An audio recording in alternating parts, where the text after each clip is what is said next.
பார்த்தீங்கன்னா Danny Tarco. இந்த படம் வந்து ஒரு science fiction movie, time travel பற்றின மூவி. இந்த படத்தோட மெயின் ஹீரோ கதாபாத்திரம் பேர் பார்த்தீங்கன்னா டானி. இவர் ஒரு காலேஜ் ஸ்டூடெண்ட்டு. இவர் வந்து தூக்கத்தில் நடக்கிற வியாதி இருக்குது. அன்றைக்கி நைட்டு தூக்கத்தில் இவர் நடந்து போகிறாரு. நடந்து போன நேரத்தில் பார்த்தீங்கன்னா இவர் படுத்துட்டு இந்த இடத்துல ஒரு ஃப்ளைட்டோட இன்ஜின் வந்து கிராஷ் ஆகுது.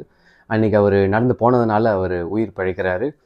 அன்னிலேருந்து பார்த்தீங்கன்னா இவர் கூட வந்து ஒரு ஸ்ட்ரேஞ்ச் வாய்ஸு, ஒரு ஆள் ரேபிட் காஸ்டியூம் மாதிரி போட்டுக்கிட்டு இவர் கூடவே வராரு. அது ஒரு விஷன் இவர் கண்ணுக்கு மட்டும்தான் தெரியும். அந்த கேரக்டர் பேர் ஃப்ராங்க்.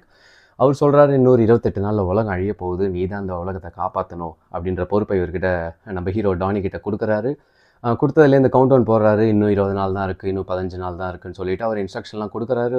கொடுக்க நம்ம ஹீரோ டானி அதை ஃபாலோ பண்ணிட்டு தான் இருக்காரு.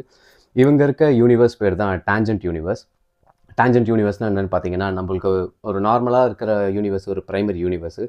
அப்போ வந்து இயற்கைக்கு எதிராக ஒரு விஷயம் நடக்குது, இப்படி தான் ஒரு விஷயம் நடக்கணும்னா அது எதிர்த்து ஒரு நடக்குதுன்னா அந்த நேரத்தில் தான் ஒரு டேஞ்சன்ட் யூனிவர்ஸ்னு ஒன்று உருவாகுது. அது ஒரு புரோக்கன் டைம் லைனு.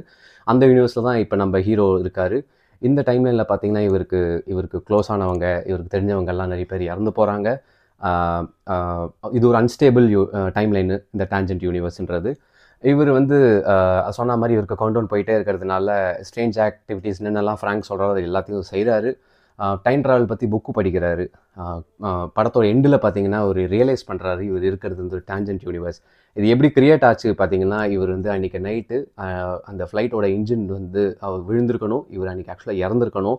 ஆனால் இவர் தூக்கத்தில் நடந்ததுனால உயிர் பழிச்சிட்டாரு. ஸோ இது அவர் படத்தோட எண்டில் ரியலைஸ் பண்ணிவிட்டு இவர் வந்து he decides to go back in time. Because இவருக்கு வந்து இவர் தான் மெயின் கதாபாத்திரனால இவருக்கு வந்து ஒரு சூப்பர் நேச்சுரல் பவர் இருக்குது. இவர் வார்ம்-ஹோல் வழியாக டைம் ட்ராவல் பண்ணி அன்றைக்கி நைட்டு போகிறாரு. அன்றைக்கி நைட்டு பெட்லேயே படுக்கிறாரு. ஃப்ளைட் இன்ஜின் அவர் மேலே கிராஷ் ஆகுது. அன்றைக்கி இறந்து போகிறாரு. ஸோ அந்த டேஞ்சன்ட் யூனிவர்ஸ், அந்த டேஞ்சன்ட் டைம்லைன்றதும் மறைஞ்சு போயிடுது.